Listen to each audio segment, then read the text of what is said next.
Good evening from here in Nigeria. My name is Samuel Sampson. I am a medical student from Nigeria, and this evening I'm happy to be introducing Xlab to you.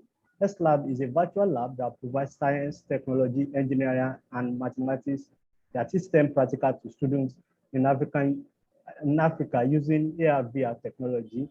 And in doing this, I'd like to share with you shortly the story of a mentee of mine, Didoni, who wanted to study science course in secondary school, but her parents, who are also teachers, stopped her from studying the course, going to science class, because they believe that there are no quality teachers in the science space, and there are no enough practicals.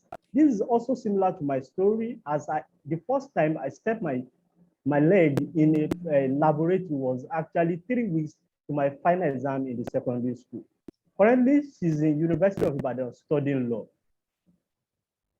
Aside a story, other problems that we have identified are that of poor access to STEM practicals, lack of well-trained qualified teachers, and boring practical sessions.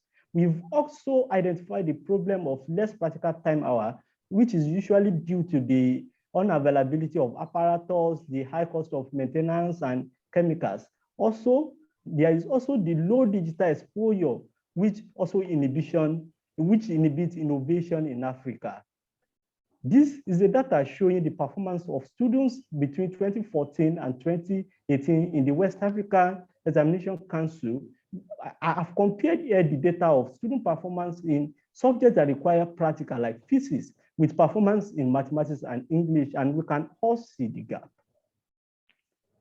Xlab is a virtual lab that has based STEM practical to students in Africa. The lab makes use of AR/VR technology to provide a tutor-led practical session without accessing the traditional laboratory. We have the STEM practical in a virtual environment. We have tutor-led practical sessions using augmented reality. There is also the incorporation of integrated learning management system. The features that are available on our platform include wire-based curriculum, sequential practical arrangement, automatic experimental results, and we also ensure that this platform is gaming so that it could be captivating for the users. In the development of this, it will leverage on our experience in running Heroes and Heroines Initiative.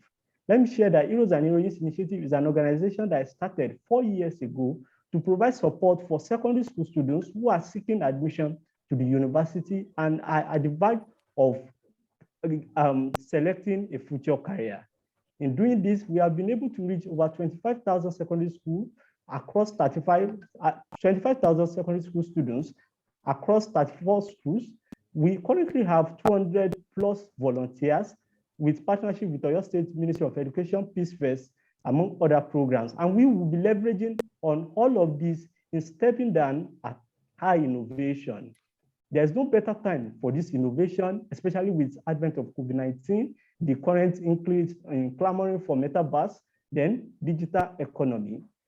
In developing our idea, we survey about 65 likely users, and these are the identified primary needs. One is people like Ahmed, who are enthusiastic students who would like to have access to tech in STEM education. We have people like Shola, who is planning to write WAEC, but does not have a practical lab in her school or not enough practical sessions.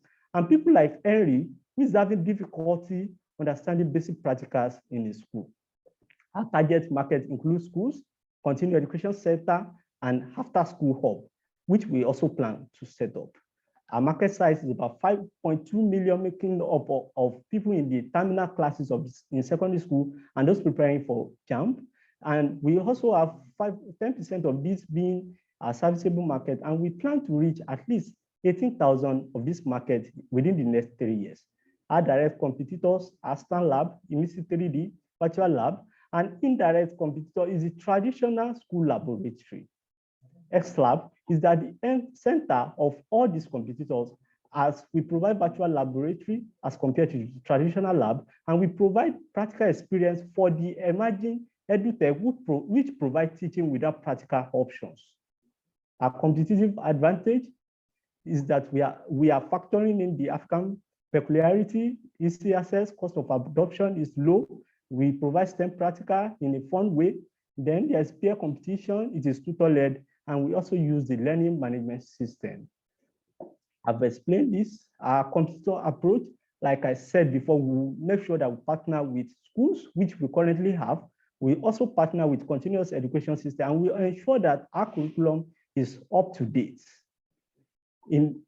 For schools to be able to access our solution, we are using a subscription model in which a school can come on board with 100 students at the cost of $3 to access our enterprise account at $300. And for individuals to use it, they will be needing a subscription of $5 per month.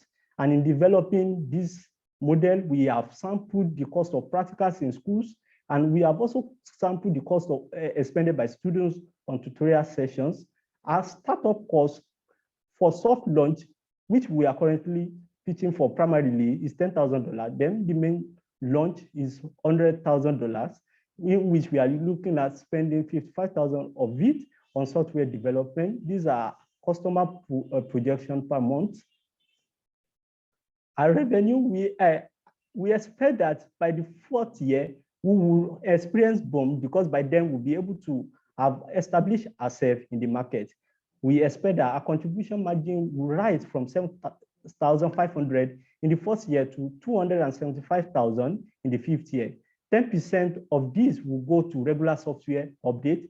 35% of our contribution margin will go into free virtual reality laboratory setup in public school for students who will not be able to access this type of technology ordinarily. For our marketing, we'll demonstrate it to schools. We'll ensure that they get fascinated by it, they start to use it, and they advocate for other schools and individuals to adopt it. We are pitching for $10,000 to start customer engagement and product marketing with a soft launch using an existing software.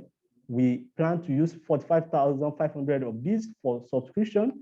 We are planning to also buy an hardware, which is Oculus Quest 2 with 4,000, while the rest will go into the operating costs. This is the revenue projection for our soft launch. Our future roadmap is as highlighted. Attraction, we have been able to carry out the needed research. You have your time and you've used the extra 1 minute. I wrote it for you to wrap up. So we're just going to go straight to question and answer. Dr. Shego, straight to you. Yeah. Okay. Yeah. Anybody can jump in now. You can just call questions. Obi, I've not heard from you in a while. And Isaac and Antibuki, anybody? Any questions for Samson or comments? I was trying to give the men some room, but that's fine. Samson, well done.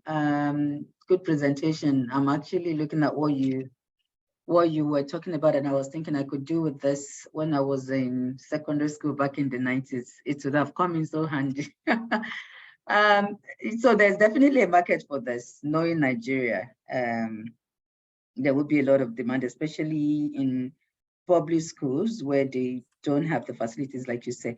I was just trying, as you were talking, to convert all the dollar cost into Nigerian naira. So you would already see that a big focus of mine is affordability for your target audience. I know the community, people will pay for what they need, whichever way they need to find the money. But yeah, just take a step back, make sure that all the figures line up, make sure that the market, and it doesn't have to be a one size fits all, right? You could have like a scaled model when it comes to costing, where you maybe have, especially if you know that part of what you want to do with this is helping, is really helping the people. You could have like a skilled pricing model where there's a cheaper model for like rural schools or poorer communities, and where there's a more scaled up model for like richer or more affordable communities. I love the fact that you packaged it into bulk. Economics of scale is always good. So I love the fact that you've talked about that. What I wasn't too sure about is whether I saw a lot about your cost. So how you arrived at, oh, okay, so there was something, okay, so maybe I just, yeah, so yeah, well done. I think that's just it for me. Like, step back and see if you are able to like scale and kind of do different pricing for different markets if possible, if not, but well done. I think this definitely will sell. Thank you very much. Yeah, great point, Buki. And I think I kind of echo Buki's point. I mean, looking through the idea is great. The value is, awesome. The impact, of course, is very clear. I mean, in terms of creating more STEM pipeline of students in the country, and then of course subsequently could be scaled up to the continent. I mean, for me, I think it really comes down to the affordability. Today, I mean, an average parent will argue that, he or she has paid already, funds to school, and that should already, kind of accommodate this. And so there will already be some initial bouncing to and fro between the school and the parent on this, who should pick the cost. But I mean, focusing on how do you take down the cost and how do you also pass some of those, efficiencies to the customers, I think one of the things you might actually look at is buying a student package for these items. I mean, I am fully aware that, most suppliers, if not all have, kind of a student package or educational packages for their solutions, both hardwares and softwares. Targeting to get that into that conversation with your supplier, I think is key if you don't already have that today. And if you already have that, targeting to also open a line of conversation around, less privileged markets, share with them a simple, compelling story of one, like you just shared with us, but perhaps with videos that is also shows the storyteller can be compelling to compel them to, further drop the cost for you or spread out the costs for you over time. That allows you to be able to have a lower entry cost model and then also scale up faster and allow you to be able to still achieve what you want at perhaps lower costs as well. If you need help for those conversations, I mean, I'm happy to join them, but I think you probably will do better with some of the folks in the tech sector as well. Who I think there was one or two folks here in the tech sector. But if you do need help beyond that, I'm happy to support as well with my supply chain experience. Thank you very much, sir. I appreciate that.